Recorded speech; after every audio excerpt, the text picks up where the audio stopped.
If you like FPS, it has a little bit of that. If you like looter shooters, it has a little bit of that. So I think it's perfect for the individuals who are looking for a mixed bag of things when it comes to a particular title. Should Bethesda respond to negative reviews on Steam?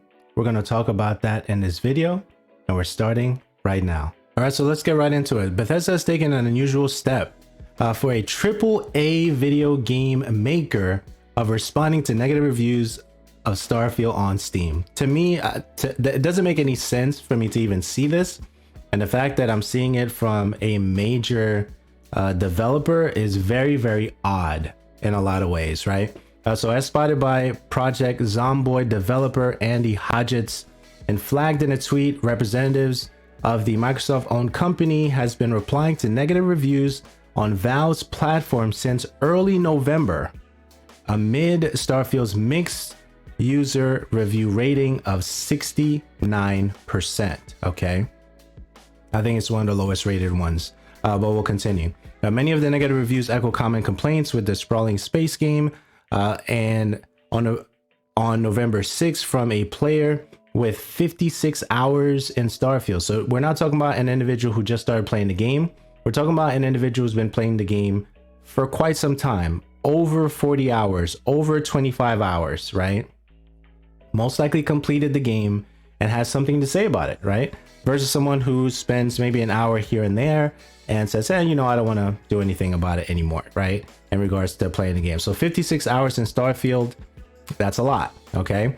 Boring and overrated. There is a wide universe to explore, filled mostly with empty planets. I understand. They have to do that to sell you on the idea that this is a whole universe, but that doesn't make the game more fun. You can land on any planet and explore the copy-pasted locations. You will see the exact same locations from one end of the universe to the other and everywhere in between. Now, is this true? That's my question. Is this true? Right? A hodgepodge of messy, slapped together mechanics, bloated skill trees, exploring crafting, base building, an RPG, an FPS, a space opera. Starfield doesn't know what it wants to be. Is that true? You know, I would definitely want to hear your thoughts about this. As wide as the ocean and as deep as a puddle, you can explore everything, but why would you want to? Now, if you like space exploration games, this is the perfect game for you, right? If you like FPS, it has a little bit of that.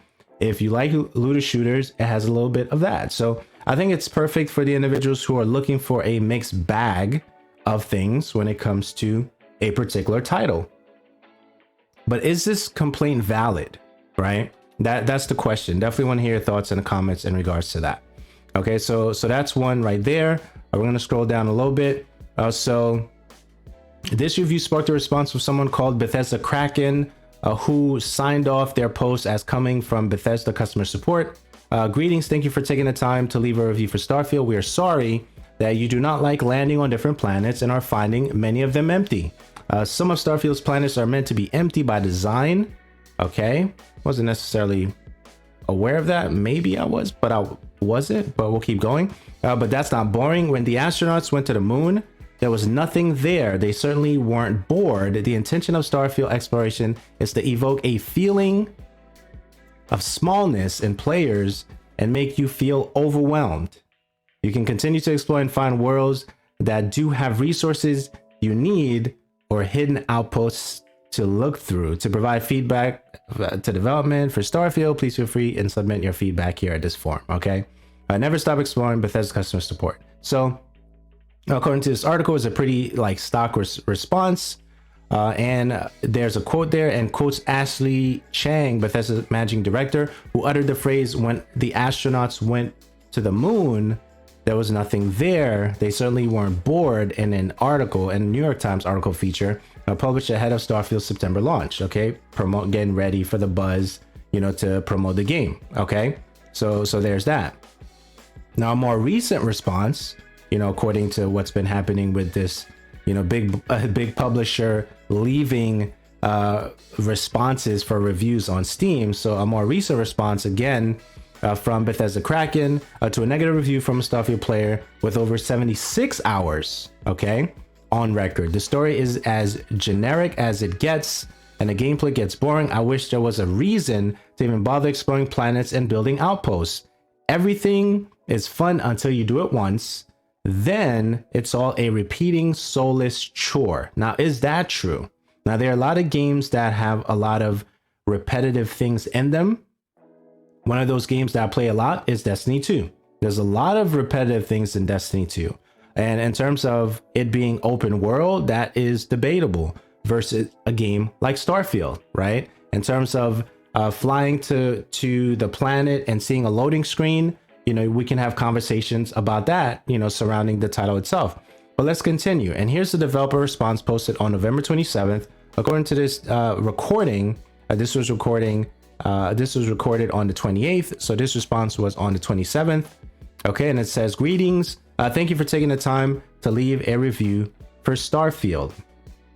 You can fly, you can shoot, you can mine, you can loot. Starfield is an RPG with hundreds of hours of quests to complete and characters to meet. Most quests will also vary on your character skills and decisions, massively changing the outcome of your playthrough. Try creating different characters with backgrounds and characteristics that clash or are opposite of your previous character. Okay, I think this is a lot of information that is being given from a developer for a negative review. I've never really seen this before, but let's continue. You feel like you are playing a totally different game, put points in different skills from a character you've previously created, and you're now faced with completely different decisions to make and difficulties to encounter. All right. There are many layers to Starfield that you'll find things you never knew were possible after playing for hundreds of hours. Now, what's interesting about that last line that I just read is this person has over 76 hours, right? So do you have to play 100 hours to, I don't know. Okay, so even after completing the main story, your adventure doesn't end. You can continue on to New Game Plus to keep exploring Starfield and all that is out there. All right, never stop exploring. Bethesda customer support. Okay, interesting. That a company as big as Bethesda is taking the time to. Why are they bothering? I don't know, but I find it very interesting, which is why I wanted to do this video. Okay, here's another example, but this time from someone called Bethesda Falco, who also signs off as from Bethesda customer support. I'm sure there's going to be some copy and pasting in the response because most of these responses are PR-like responses, obviously, right? Greetings, thank you for taking the time to leave a review for Starfield. We are sorry that you do not like landing on different planets and are finding many of them empty. Some of Starfield's planets are meant to be empty by design, but that's not boring. When astronauts went to the moon, there was nothing there. They certainly weren't bored. The intention of Starfield exploration is to evoke a feeling of smallness in players and make you feel overwhelmed. You can continue to explore and find worlds that do have resources you need or hidden outposts to look through. All right.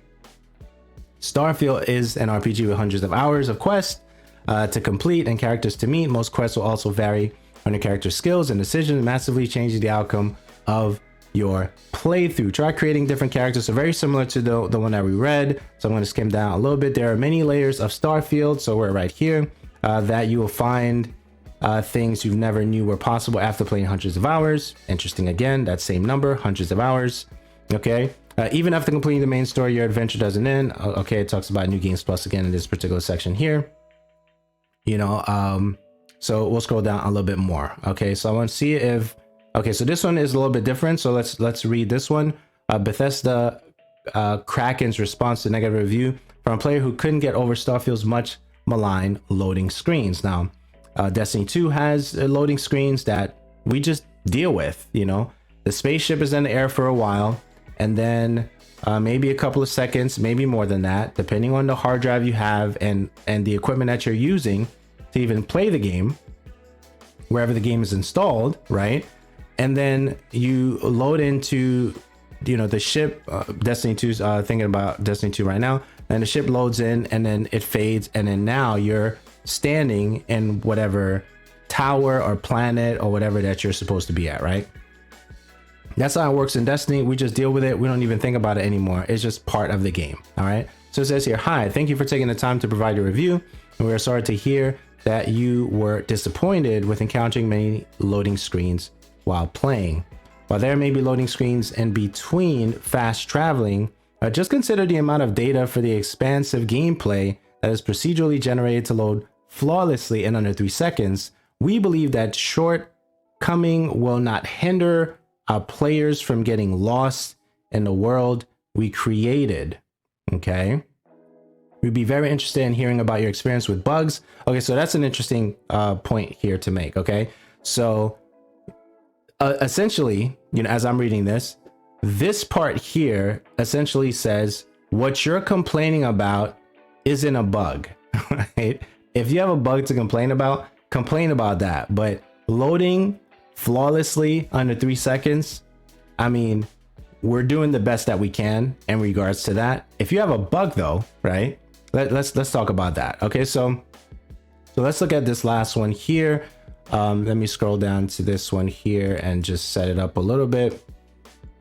And let me see how far we can go down. Okay, so this one here, negative review that points out having fast travel instead of flying through space makes the game feel less of an open world game. Greetings, thank you for taking the time to leave a review for Starfield. Given the immense size of Starfield, we felt it made more sense to be able to use your graph drive to jump to other solar systems. The option to fly freely among planets is still there, and you can travel from one planet to another and land without needing to open your map if you use your scanner. However, for an expedition like solar system traversal, jumping is necessary. Remember that fast travel also has its perks, and you can do so quickly when trying to complete quests, and will always be given visual of your ship launching and landing, which is pretty cool. Thus, being able to appreciate all the little details to make your customized ship look unique. Okay, so some of Starfield planets are meant to be empty by design, but that's not boring, so we get that statement again. The intention of Starfield exploration is to evoke a feeling of smallness in players and make you feel overwhelmed. You can continue to explore and find worlds that do have resources you need or hidden outposts to look through. I find this really, really interesting that a company of this size is actually doing this. Okay, so let's talk about this section here, and I think this is where we're going to actually wrap here.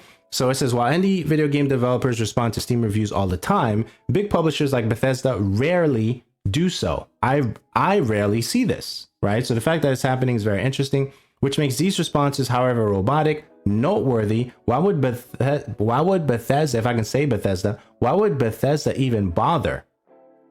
It may be trying to steer Starfield sentiment in a more positive direction, like any company would. If there's a lull in a particular thing, if there's a situation that happens within the game that, let's say, a data miner finds out, and you're like, oh, we need to correct this. Every company with any product, they're going to try to steer it in a positive direction, which makes sense. So now it says here, mindful of that troublesome mixed user review rating, Starfield is currently the lowest rated Bethesda game ever on Valve's platform.